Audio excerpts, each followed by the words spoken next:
Hello friends, welcome to my channel robotic way. आज हम बात करने वाले हैं क्लास 10th में कैसे पाएँ 95%, how to get 95+% in class 10। आज हम उन दोनों कैटेगरी के स्टूडेंट के बारे में बात करेंगे।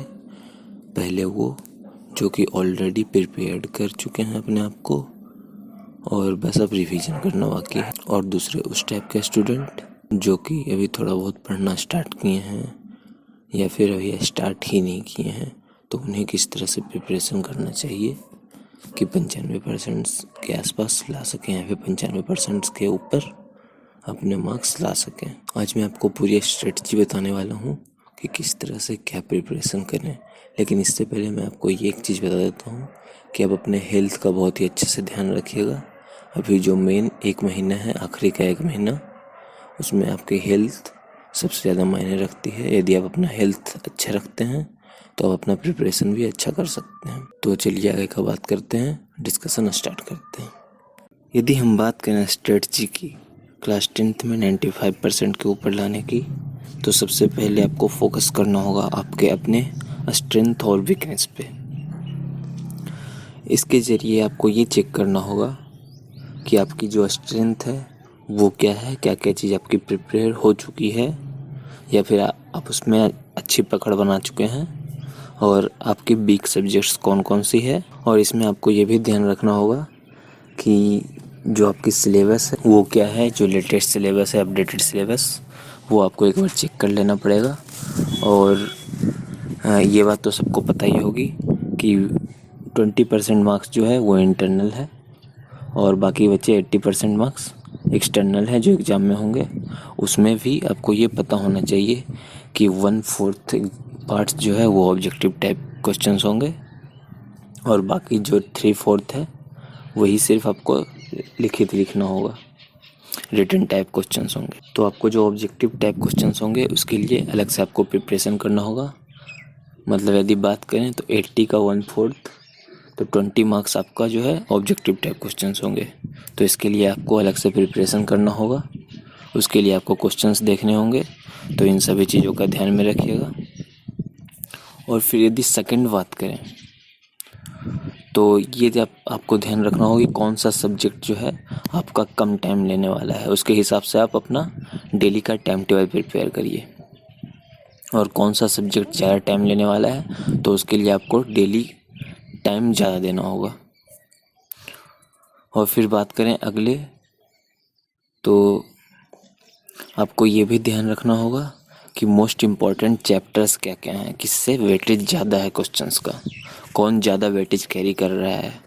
हर एक सब्जेक्ट में आपको ये पहले चार्ट प्रिपेयर करना होगा कि कौन कौन सा चैप्टर जो है ज़्यादा वेट कवर कर रहा है। और फिर उसके बाद आपको ये देखना होगा कि सारे चैप्टर्स जो हैं वो मेरे टाइम टेबल में फिट बैठ रहे हैं कि नहीं। मतलब आपको पूरे फुल चार्ट बनाना होगा एक, उसके हिसाब से आपको सभी चैप्टर्स राइट करना है आपको एक चार्ट पे, और सभी के लिए टाइम देना है कि इसको इतना समय देने वाले हैं। और अब जैसे 1 महीना बचा हुआ है तो मैं सिर्फ 1 महीने का प्लान बता रहा हूँ। यदि आप पूरी शुरू से स्टार्ट कर रहे हैं प्रिपरेशन तो आप उसके हिसाब से प्रिपरेशन अपना चार्ट प्रिपेयर कर सकते हैं, लेकिन अभी मैं सिर्फ 1 महीने वालों के लिए ही बता रहा हूँ। तो आपको ये पूरा चार्ट 20 दिन में ख़त्म करने वाला ही बनाना होगा, या फिर ये भी मान लीजिए कि लास्ट 1 वीक आप कम से कम छोड़ दीजिए, उससे पहले ही ये सारा चीज़ आपका प्रिपेयर हो जाना चाहिए। सारा चीज़ एक बार पढ़ के ख़त्म हो जाना चाहिए तो ही अच्छा रहेगा, क्योंकि आखिरी के 7 दिन आपको रिवीजन के लिए टाइम देना होगा। और ये जो चार्ट आप बना रहे हैं अभी पूरी फुल टू प्रिपरेशन की, उसमें आपको मॉक टेस्ट भी ऐड करना ही होगा। सिंपल पेपर, मॉक टेस्ट, ये सब डालना ही होगा आपको, क्योंकि इसके लिए अलग से आपको टाइम नहीं मिलने वाली है। और फिर जैसे यदि आप कल से स्टार्ट करना चाह रहे हैं प्रिपरेशन, तो आपको पहले छोटे छोटे गोल रखने होंगे कि आज मैं 10 पेज पढ़ लूँगा इस चैप्टर का, आज मैं 15 पेज पढ़ लूँगा इस चैप्टर का, या फिर ये टॉपिक ख़त्म कर दूँगा। ऐसे करके आपको छोटे छोटे गोल रखने हैं और आखिरी तक में आपको पूरा का पूरा कंप्लीट कर लेना है, ये ध्यान में रखना होगा। और सभी सब्जेक्ट्स को इक्वल टाइम बिल्कुल नहीं दीजिएगा। जो सब्जेक्ट्स आपका फुल्ली प्रिपेयर्ड है या फिर उसमें आपका स्ट्रेंथ ज़्यादा है तो उसके लिए आपको कम टाइम देना होगा, और जो भी सब्जेक्ट आपका वीक है उसके लिए आपको ज़्यादा समय देना ही देना होगा, नहीं तो फिर बाद में वही दिक्कत ला देती है और आपका परसेंटेज घट जाएगा। क्योंकि ऑलरेडी लोगों ने ये गलती कर दी है, तो इसलिए मैं पहले ही बता दे रहा हूँ आपको। जैसे ही आप 1.5 घंटे 2 घंटे पढ़ लेते हैं, उसके बाद आपको एक स्मॉल ब्रेक लेना ही चाहिए। उससे आपका मूड फ्रेश हो जाता है। जा कर के आप कॉफ़ी ले लीजिए, चाय ले लीजिए, या फिर कुछ भी ऐसे ही बस मतलब अपने आँखों को थोड़ी शांति दीजिए।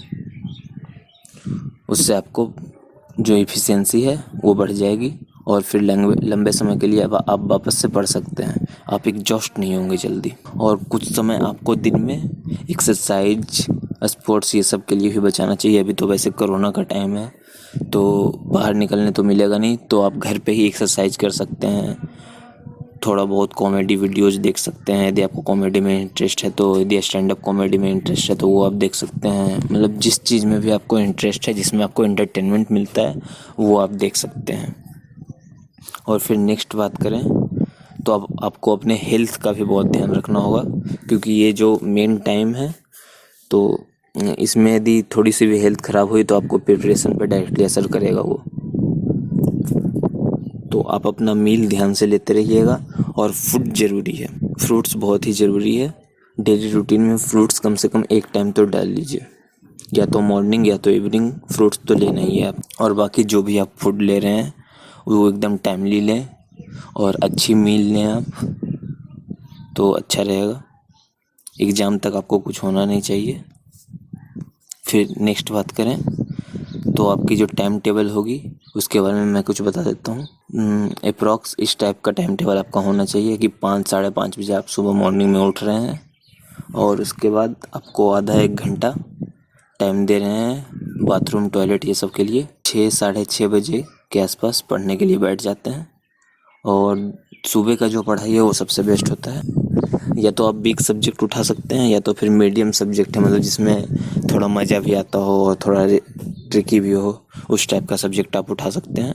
आप अपने हिसाब से जो भी आपका जो सब्जेक्ट है, मैं डायरेक्टली सब्जेक्ट नहीं बताऊंगा क्योंकि हर किसी के हिसाब से अलग अलग सब्जेक्ट्स होते हैं। किसी को मैथ हल्का लगता है, किसी को साइंस हल्का लगता है, वैसे ही तो आप अपने हिसाब से देख लीजिएगा। या तो सबसे वीक सब्जेक्ट उठाइएगा, सॉरी वीक नहीं, मतलब जो सबसे हल्का है वो सब्जेक्ट उठाइएगा, या तो फिर जो मीडियम सब्जेक्ट है वो उठा लीजिएगा। और अच्छे से 2-2.5 घंटा अच्छे से उसको पढ़िएगा सुबह, और उसके बाद फिर 9 साढ़े 9 बजे के आसपास आपको ब्रेकफास्ट के लिए चले जाना है और थोड़ा देर रिलैक्स कर लेना है। अप्रॉक्स आधा घंटा इन सभी चीज़ों में लगेगा, और उसके बाद फिर आपको एक क्विक रिवीजन दे देना है। जो भी आपने पढ़ा है मॉर्निंग में उसका एक क्विक रिवीजन 15 मिनट में कर दीजिएगा, तो 9:30 बजे तक ये कंप्लीट हो जाना चाहिए। और उसके बाद फिर आपको क्या करना है, नेक्स्ट सब्जेक्ट उठाना है जो थोड़ा हार्ड हो। जो आपको हार्ड लगता है वो सब्जेक्ट उठा लीजिएगा, और उसके बाद फिर उसे 2.5 से 3 घंटे आराम से उसको दे दीजिए। जो हार्ड सब्जेक्ट है उसको 2.5 से 3 घंटे देने हैं, और उसके बाद फिर 10 मिनट का ब्रेक लीजिए, और बिल्कुल पढ़ाई के बारे में कुछ मत सोचिए, और फिर से उसे रिवाइज करिए पूरा। जो आपने जस्ट पढ़ा है उसे पूरा रिवाइज करिए, और उस रिवीजन में आपको कम से कम आधा घंटे का टाइम देना चाहिए, क्योंकि ये हार्ड सब्जेक्ट था इसलिए आपको रिवीजन में आधा घंटे का टाइम देना ही पड़ेगा। और जैसे ही आपका रिवीजन कंप्लीट होता है फिर आप रिलैक्स कर लीजिए थोड़ा देर। उसके बाद फिर लंच वंच ले लीजिए, 1 घंटे यहाँ पे आप ब्रेक ले सकते हैं। और इसके ब्रेक लेने के बाद आप वो सब्जेक्ट उठाइए जो आपका सबसे हल्का सब्जेक्ट है, और उसे कम से कम 1.5 से 2 घंटे उसे भी आप दे दीजिए। और उसके बाद फिर आपको चाय कॉफ़ी जो भी हो वो ले सकते हैं। और चाय कॉफ़ी के बाद आप यदि टहलना चाहते हैं थोड़ा देर तो टहल के भी आ सकते हैं, नहीं तो फिर एक शिफ्ट आप यहाँ पे भी 1 से 1.5 घंटे का एक शिफ्ट पढ़ सकते हैं। और ये वही जो भी सब्जेक्ट आपका बचा हुआ हो मीडियम सब्जेक्ट वो आप उठा सकते हैं, और 1 से 1.5 घंटे उसको दे दीजिए। और उसके बाद फिर आप टहलने के लिए जा सकते हैं, या फिर रिलैक्स मोड में जो करना हो मर्जी हो आपकी वो कर सकते हैं। और उसके बाद आकर आपने जो दोनों सब्जेक्ट पिछला पढ़ा है उसका रिवीजन नहीं किया वो आके पहले रिवाइज करिए।